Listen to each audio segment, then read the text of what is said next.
1982 Fiesta XR2 in remarkably good condition, really. Yeah, it's quite weird. See, I used to work on them years and years ago when we did Cuff Miller's work. It's been restored, I would say. I think Adam said it was sort of mid 2000s, maybe a bit earlier. It was restored. It's got a few rare bits on it. The interior's all there.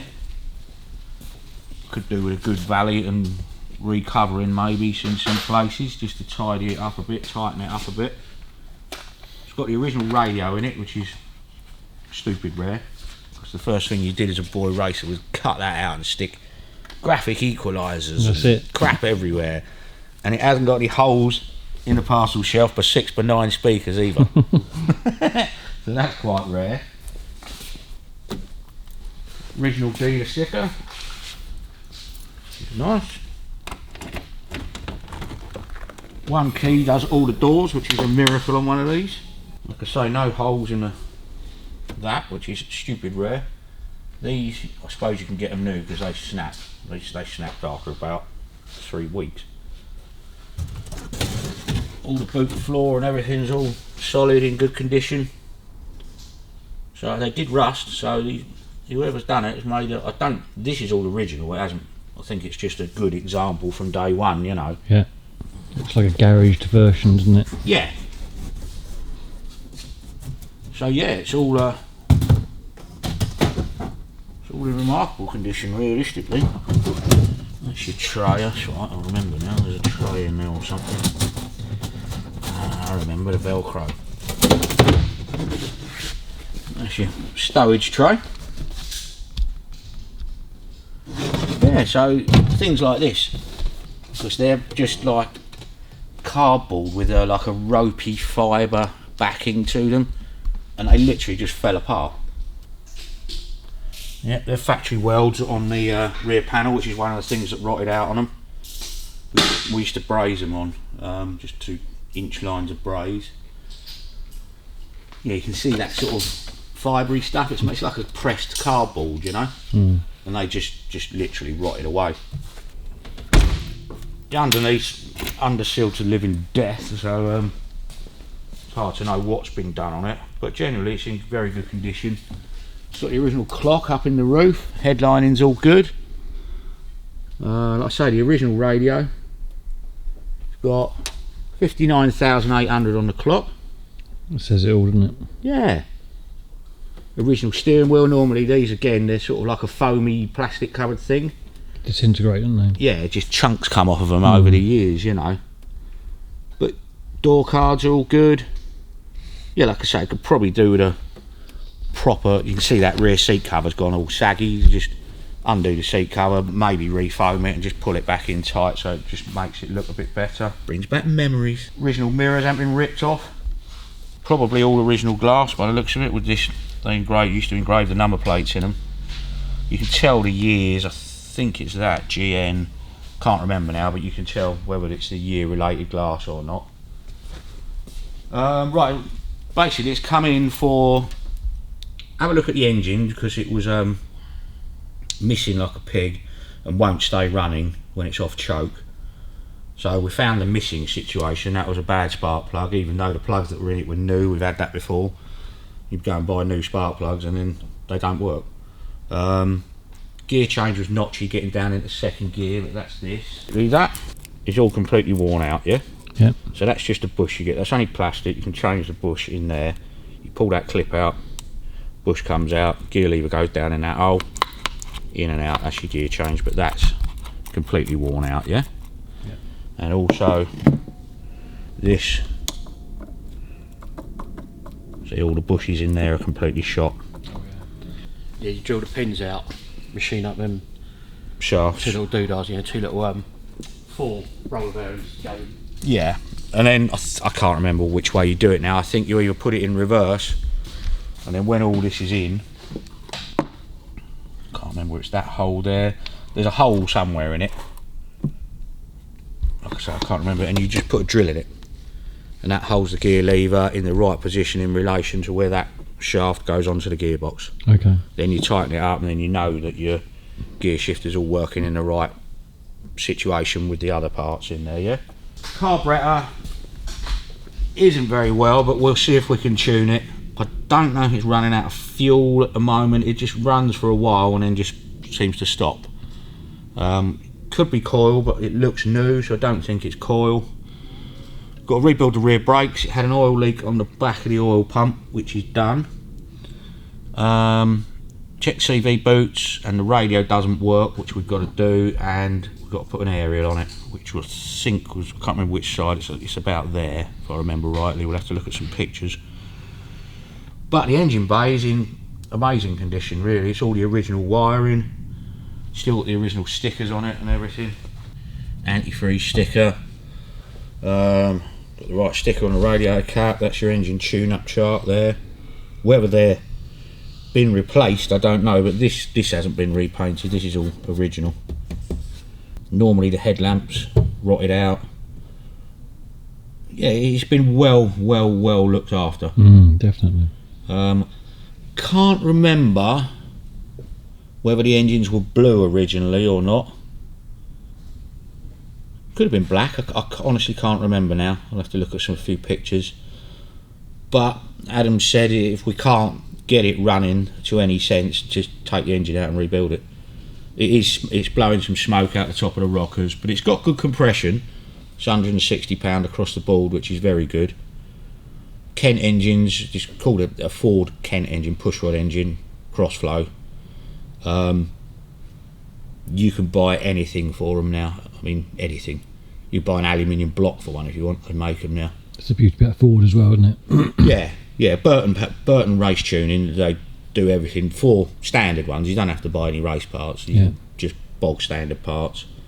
Like these, I think they're 84 brake horsepower. Doesn't seem a lot, but it's only a little car, and in its day it was, it was like the pocket rocket, I mean, I had that in one of those engines in one of my TVRs, and that was nearly 170 horsepower. Yeah. You can get a lot out of them.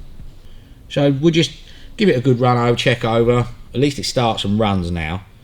Got to play around with the carburettor a bit, reset the ignition timing.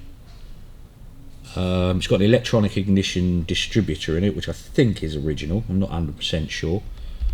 But I've got boxes of them up there. So screen rubbers are soft still, not split. It hasn't been out in the sun for years and years and years, because this paint colour, sunburst red or sunburst orange, I think it was, terrible for the what they call pigmentation. Yeah, it fades quickly. Yeah, it just fades and goes that whitey hue to it. Like a cloudy look to it. Yeah, that's it. Yeah. And it doesn't matter, you can polish it all up with a polishing block. 2 weeks later it looks exactly the same again. It doesn't matter what you do with it. Yeah, I had a car this colour. Yeah, I think it's sunburst orange, I think. I remember those foam overriders just falling apart as well. Spots are original. Even got the pressed metal number plates, it's just totally original.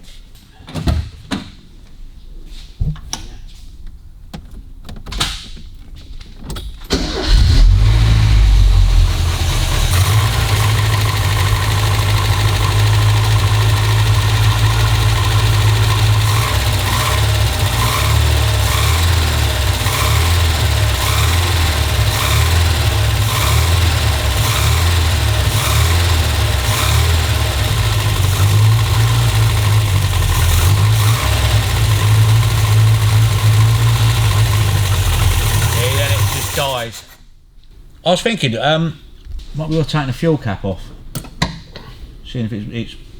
It could be, yeah. Vent could be blocked. Yeah. But anyway, we've got to reset the timing now. Pull the carb, strip her down, have a looky, see what's going on, because they're a basic carburetor, but they're quite complicated to set up. Okay. You have to do it in the stages, so we'll have to find something online of how to set the carburettor up. Is it a standard carb or is it? Standard carb for the cars, exactly the right carb, but you've got automatic choke, you've got a vacuum pop-off valve, you've got a diaphragm in here. There's all sorts of things that can go wrong, but they're expensive to buy another one. They're like 500-600 quid, yeah, which is stupid money realistically, but I can't see, if it is original, that there can be much wrong with it really. Haven't tried the brakes, 'cause it could be the servo's leaking, but we can block that to start with. Yeah, you just want to block off all your vacuum sources, you know, like the one to the dizzy you can take off. There should be one somewhere that goes up to the flat valve on the air filter, shouldn't there? It should be blocked off somewhere, I don't know, can't remember now. Oh, there.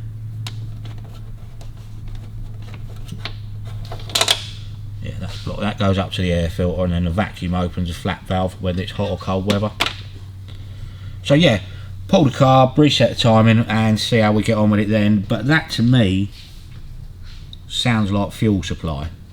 So yeah, obviously that started no problem, sounded fine, and then after a bit, all right, in my uneducated head sounds okay, yeah. But and then it just cuts out. And so if you left it for 5 minutes and tried it again, it would start up and the same thing would happen again? I would have thought so, but that doesn't then indicate fuel, because it's a mechanical fuel pump. If you run out of fuel, it should be harder to start. Yeah. So it's probably a vacuum leak somewhere. Okay. But without pulling it again and having a proper look, or it's losing spark, but I don't think it's that. Could be something gone in the electronic ignition system or something like that. But basically, he said every time he's been out in it, it's stopped. So it's definitely a supply issue, isn't it? Supply of fuel. Yeah, supply of fuel, or it has got a major vacuum leak somewhere. Normally, but that vacuum pressure would build at the beginning and then die off. Yeah, highest vacuum is on low revs. Right. So as you rev it, you get less vacuum, but it could be a block valve, it could be the float level, you know. So if you started up without revving it, would it just tick over? It'll probably overchoke itself. Try it. See if it'll go again. It's one of them situations, you know.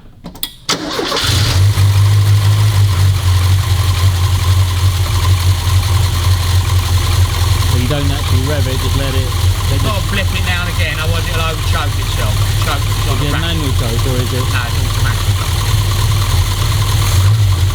See the choke start shutting?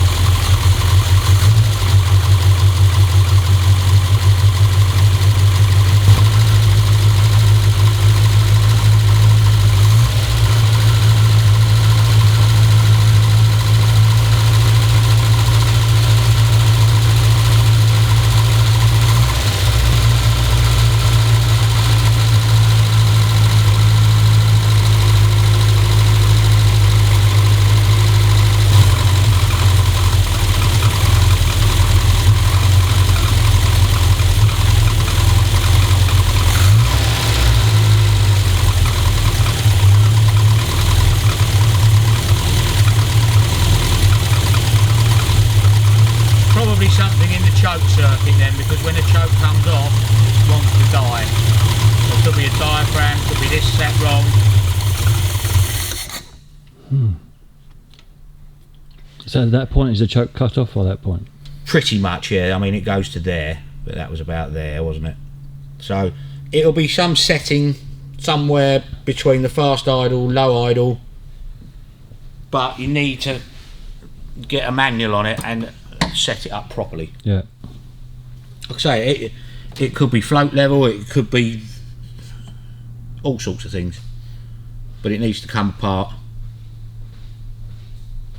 But the misfire's gone, because it was running like an absolute sack of shit. And obviously we haven't adjusted the timing up yet. That's just been, you've got to block off the vacuum tube and do this and do that. So get that set, and then you've got half a chance. But your main issue with that now is carburation, I think. Robin's checked the valve clearances, they were tight, which doesn't help. Plug was down. So it's just literally pull the carburetor off, rebuild it, and see how she runs then.